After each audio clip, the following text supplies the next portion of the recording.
Do not, I repeat, do not go to High Road Japanese Restaurant and Lounge in Miami, Florida, and I'm gonna tell you why. Last night about 11 something, almost midnight, the establishment decided to call police on a black man. 2 police officers showed up, and the black man, he ran inside with his hands up because he was scared, and he said, I walked here, and that's what he kept repeating, right? So my situational awareness is actually really good, and there was no real disturbance to the peace. There was no threat or anything. We're already sitting outside, and they end up taking him to the parking lot in the plazas. So they have him like roughed up against the car, correct? And then that's when a white man comes outside and he starts advocating for him. I don't know if that's his friend or if he was just a passerby and he was seeing everything that was going on. He actually walks up to the police, starts talking to the police on his behalf, correct? I see the police, they then let him go, but if I'm not mistaken, I believe that the black man probably raised his voice. He didn't get bucked. He did not sit here and like move forward at anybody. He didn't sit here and do anything wrong that I could see. He did not do anything wrong. That's when the police sit here and they tackle him to the ground. The police officer that's on him is already way bigger than him. He tackles him onto the ground, and then that's when the woman who's the police officer, she then starts stepping on his arm.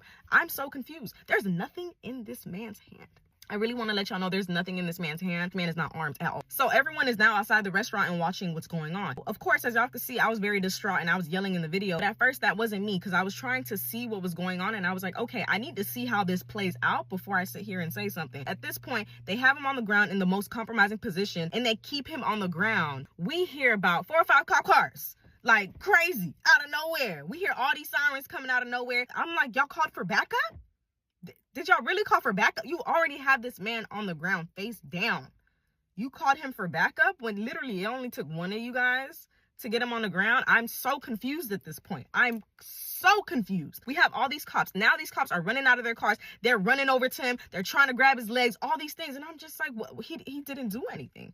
Literally, I was watching the interaction with the police. He didn't do anything. So why do we have all this excessive force? That's when, as I start speaking up, a woman who was sitting on the inside, she proceeds to approach me and she says, I agree with you. I understand. He didn't do anything wrong. I was watching his interaction inside. He didn't do anything wrong at all. She literally said that she overheard those in the establishment. They called police and they lied and said that he was armed so that the police could come faster.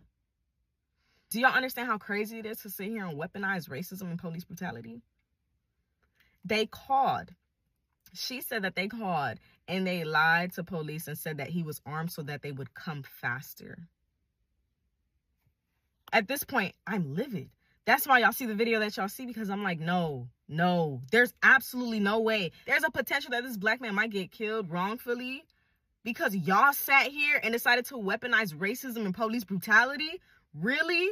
And like I said, I know y'all are like, okay, well, the establishment lied. Yes, they did lie, but the excessive and brute force was so not necessary.